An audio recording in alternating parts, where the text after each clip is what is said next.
আসসালামু আলাইকুম। সবার আগে বাছাই করা 10টি আন্তর্জাতিক খবর জানিয়ে দেব। প্রথমেই থাকছে শিরোনাম। তবে তার আগে অনুরোধ থাকবে ভিডিওটিতে একটি লাইক দিবেন।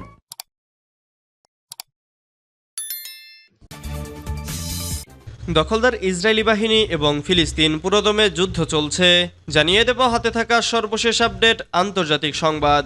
প্রথমেই সংবাদ শিরোনাম। আইআরজিসি প্রধানের হুঁশিয়ারি, ইসরায়েলকে তার পৈশাচিক কাজের জন্য তিক্ত প্রতিশোধের স্বাদ পাবে। এরপর জানিয়ে দিব হুঁশিয়ারির পরেই মিয়ানমার জান্তার অতর্কিত হামলা, নিহত 40। এদিকে গাজায় যুদ্ধবিরতি নিয়ে নতুন শর্ত প্রত্যাখ্যান করল হামাস। এরপর জানিয়ে দিব সাগরে তেল ট্যাঙ্কার যুদ্ধ, ইহুদিবাদী ইসরায়েল ব্রিটেন ও আমেরিকাকে কিভাবে পরাজিত করল ইরান। আরও জানিয়ে দিব সুদানে আধাসামরিক বাহিনীর হামলায় নিহত 21। সর্বশেষ জানিয়ে দেব ভারতের সঙ্গে যোগ দিন আপন করে নেব বলেছেন রাজনাথ সিং। এতক্ষণ শুনছিলেন সংবাদ শিরোনাম, এবারে বিস্তারিত। তবে অনুরোধ থাকবে ভিডিওটিতে একটি লাইক করবেন এবং কমেন্ট করে জানিয়ে দিবেন কোন জেলা থেকে আপনি আমাদের এই ভিডিওটি দেখছেন।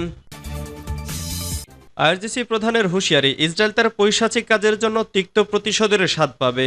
ইরানের ইসলামী বিপ্লবী গার্ড বাহিনী বা আইআরজিসির প্রধান মেজর জেনারেল হোসেন সালামি বলেছেন, ইহুদিবাদী ইসরায়েল যে সমস্ত পৈশাচিক কর্মকাণ্ড পরিচালনা করেছে তার জন্য তাকে তিক্ত প্রতিশোধের স্বাদ গ্রহণ করতে হবে। তিনি বলেন, ইহুদিবাদীরা কোনোভাবেই এই প্রতিশোধ এড়াতে পারবে না। তারা দেখতে পাবে কখন, কোথায় এবং কিভাবে এই প্রতিশোধ নেওয়া হচ্ছে। জেনারেল সালামি বলেন, বিভিন্ন জায়গায় বিভিন্নভাবে এই প্রতিশোধ নেওয়া হবে। গত 31শে জুলাই তেহরানে হামাস প্রধান ইসমাইল হানিয়াকে গুপ্ত হত্যার মাধ্যমে শহীদ করে ইহুদিবাদী ইসরায়েল। এই হত্যার বিরুদ্ধে প্রতিশোধ নেওয়ার জন্য ইরানের বারবার প্রতিশ্রুতি ব্যক্ত করেছে। জেনারেল সালামি জোর দিয়ে বলেন, ইসরায়েল এবং তার মিত্রদের মনে করা উচিত নয় যে তারা আঘাত করবে এবং পালিয়ে যাবে, বরং তাদের জানা উচিত তারা আঘাত করে পালাতে পারবে না। ইরানি জাতির শক্তি ও মহানুভবতার দিকে ইঙ্গিত করে জেনারেল সালামি বলেন, ইনশাল্লাহ আমরা নিশ্চিতভাবে এই গল্পটি শেষ করব। হুঁশিয়ারির পরে মিয়ানমার জান্তার অতর্কিত হামলা, নিহত 40। মিয়ানমারের জান্তা বাহিনী সাম্প্রতিক দিনগুলোতে বেসামরিক স্থাপনায় হামলার মাত্রা উল্লেখযোগ্যভাবে বাড়িয়েছে। গত 6 দিনে স্কুল, বাজার, শহর এবং আইডিএফ ক্যাম্পে অতর্কিত হামলা চালিয়ে অন্তত 40 জনকে হত্যা করেছে। নিহতদের মধ্যে 1 ডজনেরও বেশি শিশু রয়েছে বলে জানিয়েছে মিয়ানমার ভিত্তিক সংবাদ মাধ্যম দ্য ইরাবতী। মিয়ানমারের বিদ্রোহী গোষ্ঠীগুলোর দখলে থাকা অঞ্চলগুলো পুনর্দখলের উদ্দেশ্যে পাল্টা আক্রমণ চালানোর প্রতিশ্রুতি দেন জান্তা সরকারের প্রধান মিন অং হ্লাইং। তার এই হুঁশিয়ারির পরপরই বেসামরিক স্থাপনায় আক্রমণের সংখ্যা বেড়ে গেছে। বিদ্রোহী গোষ্ঠীগুলো জান্তার এই বর্বর আক্রমণ বন্ধে জাতিসংঘ, ইউরোপীয় ইউনিয়ন এবং এশিয়ানের প্রতি দ্রুত ব্যবস্থা নেওয়ার আহ্বান জানিয়েছে। দ্য ইরাবতীর প্রতিবেদনে উল্লেখ করা হয়েছে, চীন শান, কারেন্নি প্রদেশ এবং ম্যাগুই, সাগাইং ও মান্দালায় অঞ্চলে জান্তা বাহিনী ধারাবাহিকভাবে বেসামরিকদের লক্ষ্য করে হামলা চালাচ্ছে। রোববার থেকে শুরু হওয়া এই হামলায় নারী ও শিশুসহ কয়েক ডজন মানুষ প্রাণ হারিয়েছে।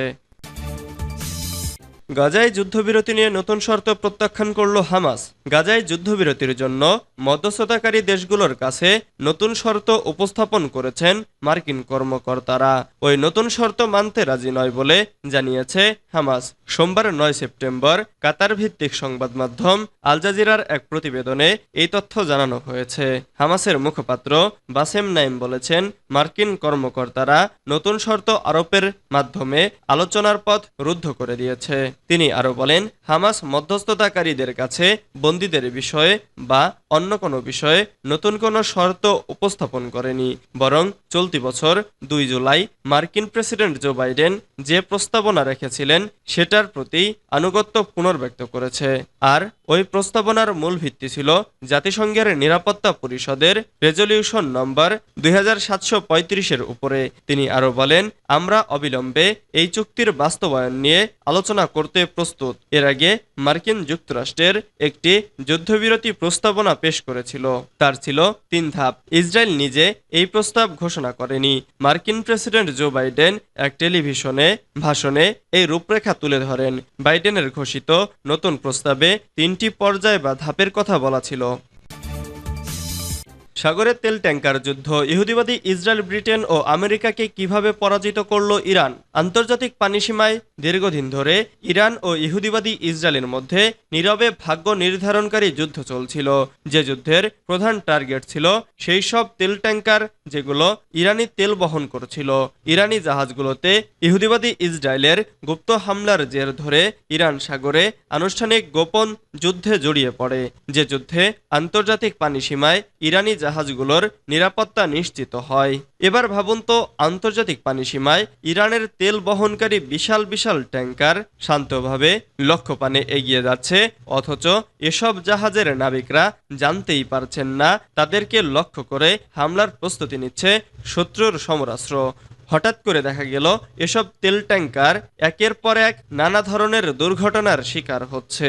এভাবে দীর্ঘ সময় ধরে 14টি ইরানি তেল ট্যাঙ্কার হামলার শিকার হয়েছে, অথচ শুরুর দিকে কেউ জানতেই পারেনি এসব হামলার পেছনে কারা জড়িত। কিন্তু অতি দ্রুত হামলাকারীকে চিহ্নিত করতে ইরানের ইসলামী বিপ্লবী গার্ড বাহিনী বা আইআরজিসি তৎপর হয়ে ওঠে। কিছুদিন পর আইআরজিসি অবশেষে সব রহস্য উন্মোচনে সক্ষম হয়। এই বাহিনীর অনুসন্ধানে উঠে আসে ইহুদিবাদী ইসরায়েলের নাম। ইহুদিবাদীরা অত্যন্ত জটিল ও রহস্যজনক কৌশল অবলম্বন করে ইরানের তেল রপ্তানি বাধাগ্রস্ত করার চেষ্টা করে।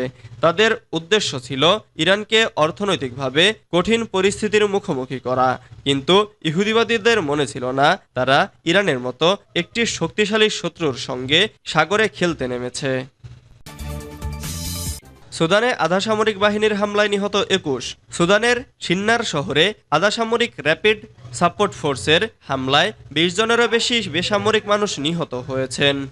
স্থানীয় ত্রাণ গোষ্ঠীগুলোর মতে রবিবার আরএসএফের এই হামলায় আরও 100 জনেরও বেশি মানুষ আহত হয়েছেন। স্থানীয় স্বেচ্ছাসেবী গোষ্ঠী সিন্নার ইউথ গ্যাদারিংয়ের বরাত দিয়ে প্রতিবেদনে বলা হয়েছে, আরএসএফ সিন্নার একটি বাজারে এবং আল মুয়াজাফিন পাড়ায় নির্বিচারে গোলাবর্ষণ করেছে।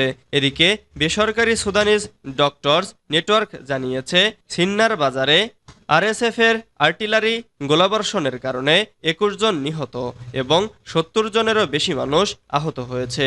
চিকিৎসকদের সংগঠনটি এই হামলাকে নিরস্ত্র বেসামরিকদের বিরুদ্ধে একটি গণহত্যা বলে অভিহিত করেছে। আরএসএফ এ ঘটনায় রিপোর্ট লেখা পর্যন্ত কোনো মন্তব্য করেনি। চলতি বছরের জুন থেকে আরএসএফ রাজ্যের রাজধানী সিঙ্গাসহ সিন্নার রাজ্যের বড় অংশ নিয়ন্ত্রণ করছে।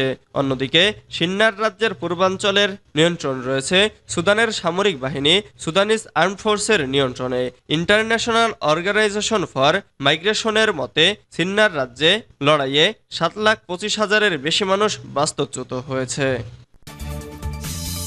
ভারতের সঙ্গে যোগ দিন, আপন করে নেব বলেছেন রাজনাথ সিং। ভারতের প্রতিরক্ষা মন্ত্রী রাজনাথ সিং এবার পাকিস্তান অধিকৃত কাশ্মীরের বাসিন্দাদের ভারতের সঙ্গে যুক্ত হওয়ার আহ্বান জানিয়েছেন। গতকাল রবিবার এক নির্বাচনী প্রচারণায় রাজনাথ সিং এই আহ্বান জানান। কাশ্মীরের রামবনে দলীয় প্রার্থী রাশেক সিংহ ঠাকুরের সমর্থনে বক্তৃতা করছিলেন রাজনাথ। সেখানেই তিনি পাকিস্তান অধিকৃত কাশ্মীরের অধিবাসীদের ভারতের সঙ্গে যুক্ত হওয়ার বার্তা দেন। তিনি বলেন, পাকিস্তান আপনাদের সঙ্গে বিদেশিদের মতো আচরণ করে, আমরা তা করব না, আমরা আপনাদের আপন করে নেব। ভোটের প্রচারে গিয়ে কংগ্রেস এবং ন্যাশনাল কনফারেন্সের জোটকেও আক্রমণ করেন রাজনাথ।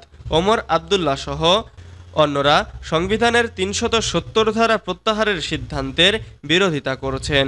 সেই প্রসঙ্গ টেনেই রাজনাথের দাবি, বিজেপি যতদিন ক্ষমতায় থাকছে ততদিন কারো পক্ষে সংবিধানের 370 অনুচ্ছেদ ফিরিয়ে আনা অসম্ভব।